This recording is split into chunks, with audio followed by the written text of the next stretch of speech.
The studio lights blazed, casting a stark glow over the American Pulse stage. The air thrummed with anticipation, a tension that rippled through the packed audience.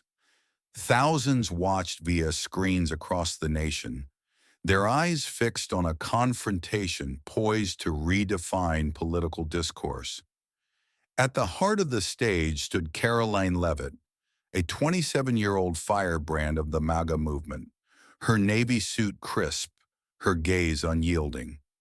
Opposite her sat former President Barack Obama, his calm demeanor masking a guarded intensity.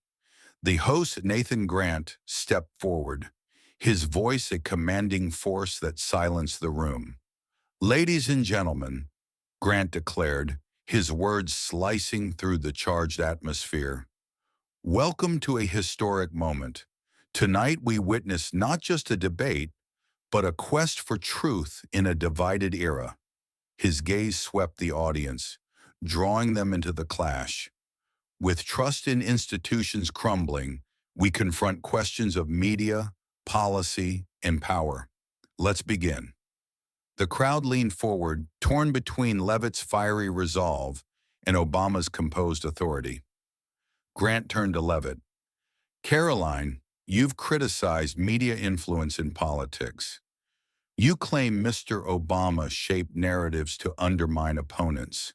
Share your perspective." Leavitt sat upright, her eyes scanning the crowd like a hawk.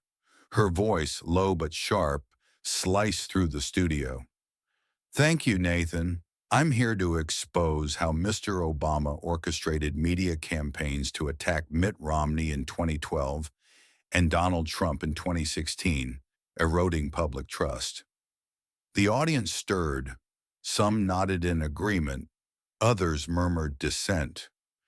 She gestured, and a screen lit up with a timeline of headlines from 2012 and 2016, targeting Romney's business record and Trump's character. "These stories weren't organic," she asserted, her voice rising like a wave. "They were a strategy directed by Mr. Obama to dismantle his opponents." The crowd split. Claps from one side, jeers from the other. Grant interjected, grounding the moment. "Karoline, you raise a pressing issue. Polls show only 30% of Americans trust the media. Mr. Obama, how do you respond to these accusations of orchestrating smear campaigns?" Obama leaned forward, his expression serious but steady.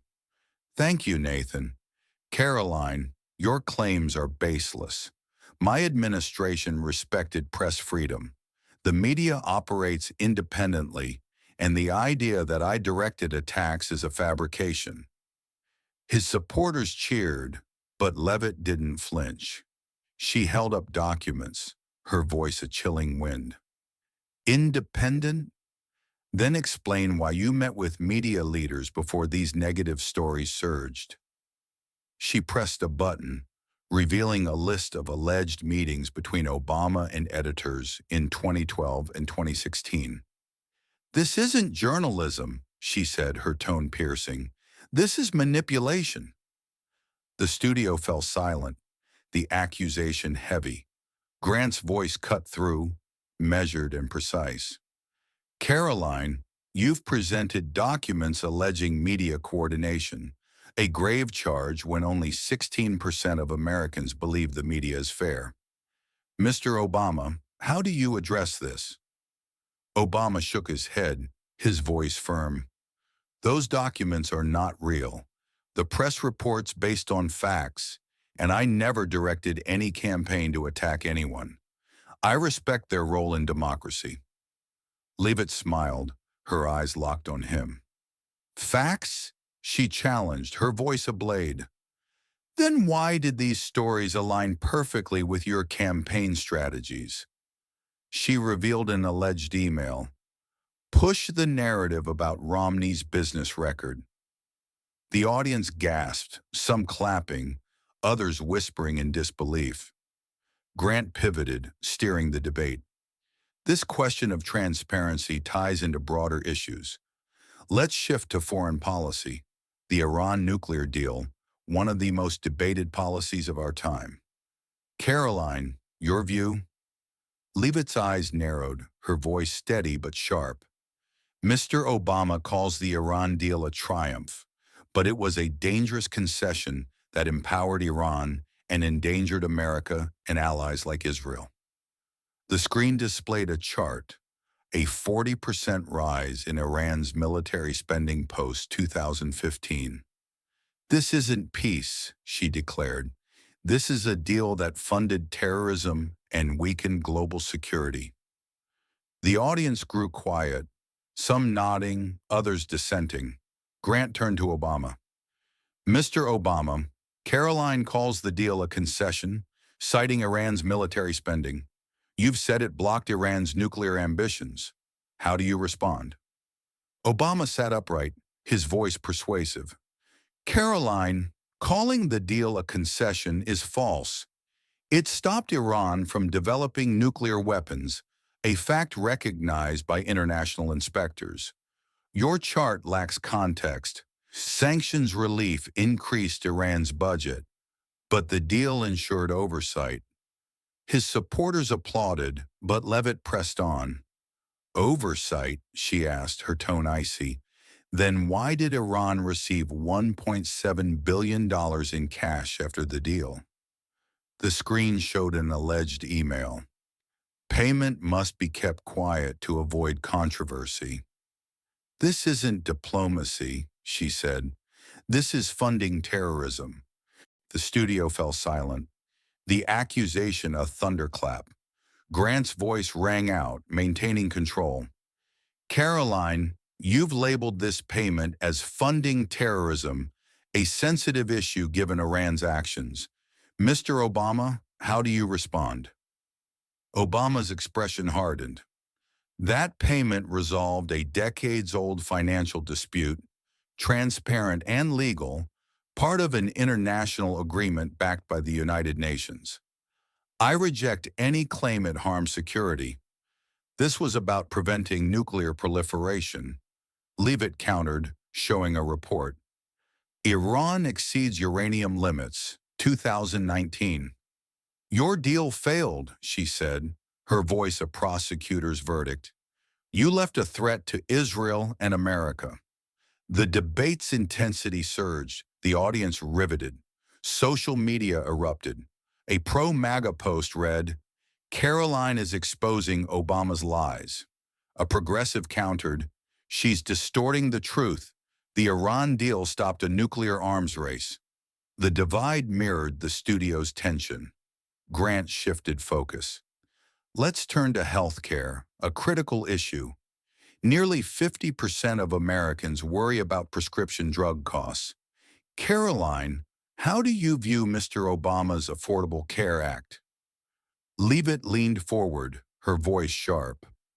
Obamacare was sold as a milestone, but it's a broken promise that hurt Americans economically. The screen showed a chart.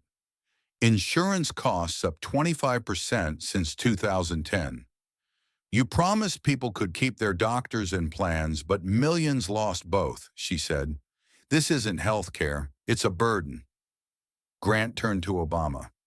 Mr. Obama, Karoline calls Obamacare a burden, citing rising costs. You've said it expanded coverage. How do you respond? Obama's voice was calm but firm. Karoline, calling Obamacare a burden oversimplifies the issue. We insured over 20 million Americans, dropping the uninsured rate to historic lows. Your figures ignore subsidies and protections for pre-existing conditions.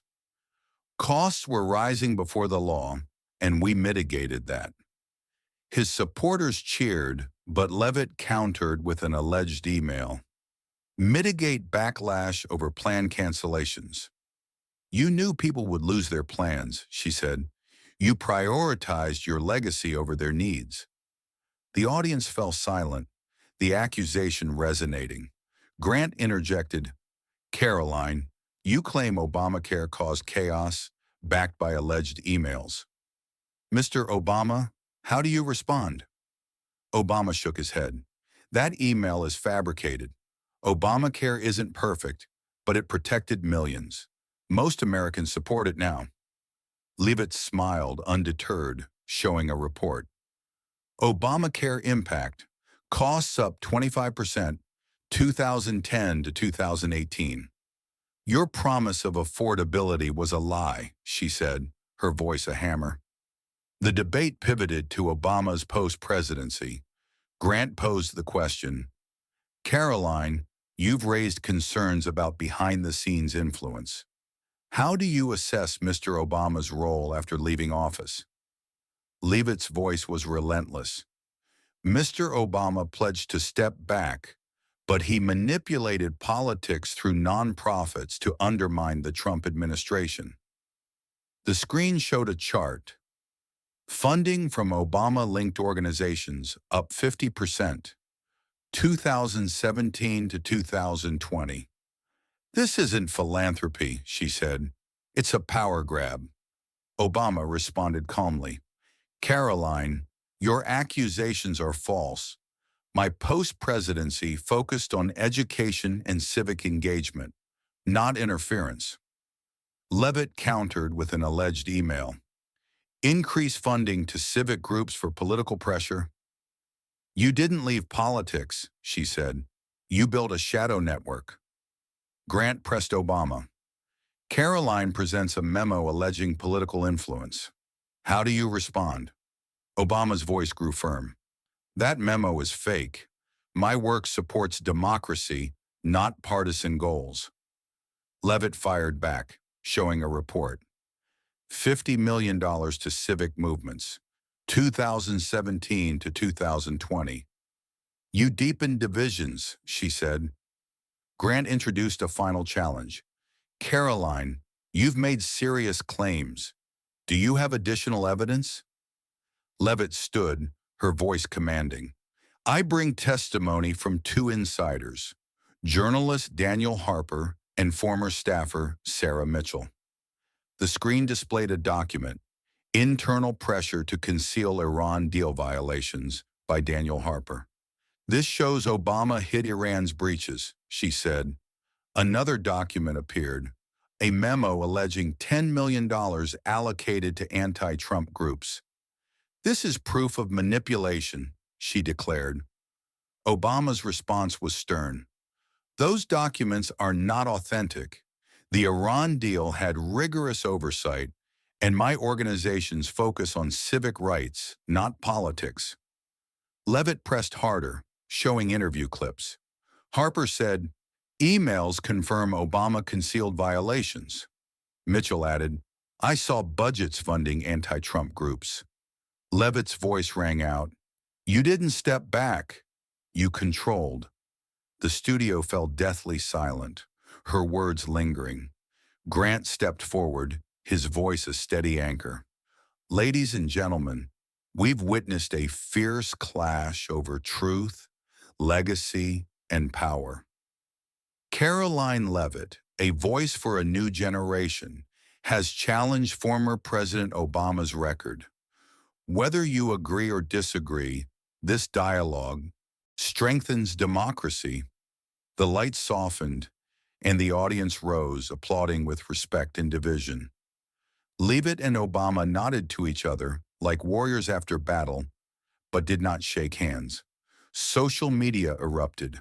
A MAGA post read, Karoline crushed Obama. A progressive countered, she's a provocateur distorting history. Media outlets split. CNN labeled Leavitt a disruptor, Fox News a truth-teller. Days later, at a rally in Wisconsin under a vibrant sunset, Leavitt stood before thousands waving Truth First banners. Her voice boomed through this microphone. The debate wasn't just a clash.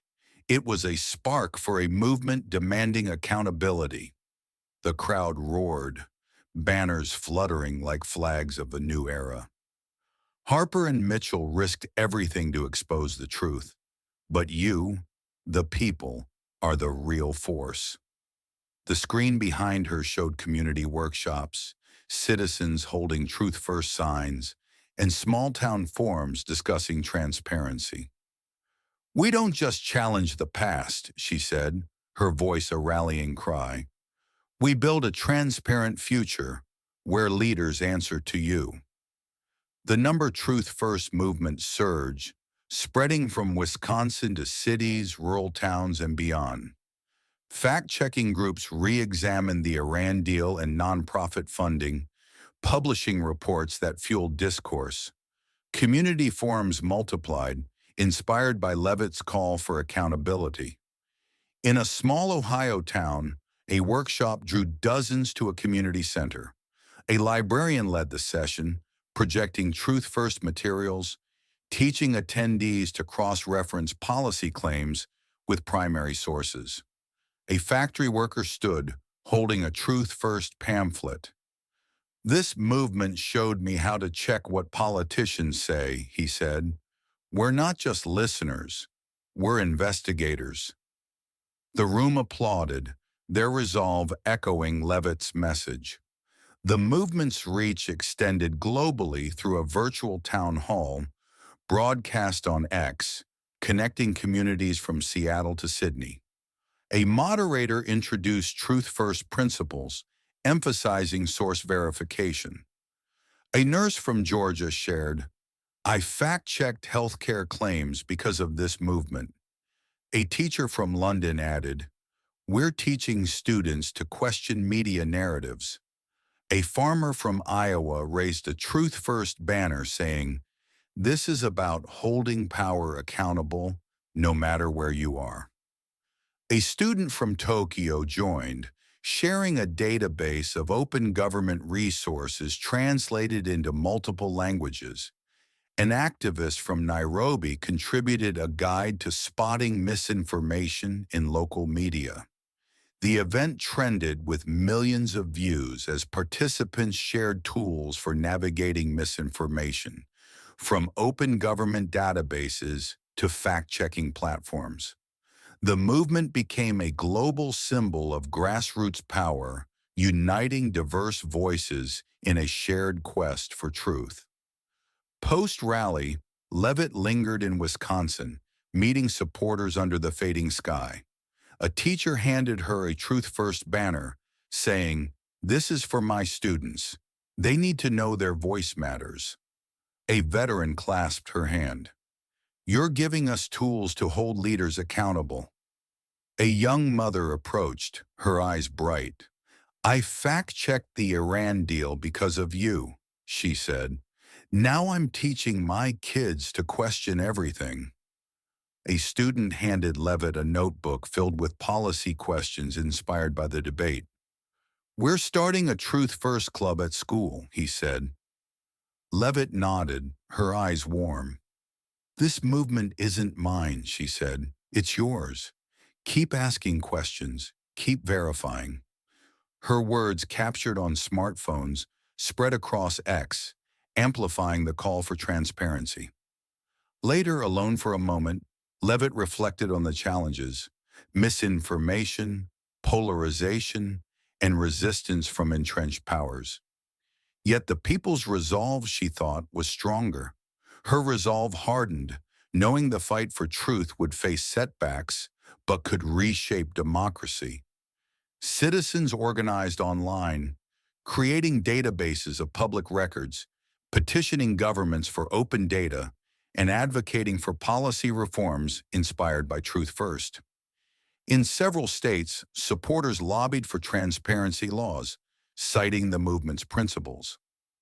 The momentum endured, driven by a collective demand for accountability. Yet polarization deepened. Progressives launched campaigns defending Obama, posting, "He's a progressive icon. Leavitt divides." MAGA amplified her message, sharing clips of her speech. At a charity event, Obama addressed the debate indirectly. "Karoline has the right to ask questions," he said, his voice calm. "But her accusations are wrong. My legacy is about integrity." His supporters applauded, but X posts split along familiar lines. Leavitt, back in Wisconsin, responded from the stage. "Integrity means transparency, not hiding behind denials. The screen showed a number sign, Truth First Post, Americans Demand Accountability. "This is your voice," she said, her words a vow. "We're building a future based on truth, where no leader escapes scrutiny." The clash at American Pulse wasn't about victory, it was about legacy versus ambition, past versus future. It mirrored America's distrust in media, concerns over foreign policy, and hunger for transparency. The Number Truth First movement, though fictional here, echoed real-world calls for accountability. In a polarized era, the story reminds us that democracy thrives when citizens verify truth, engage in dialogue, and hold leaders accountable, without letting division paralyze progress.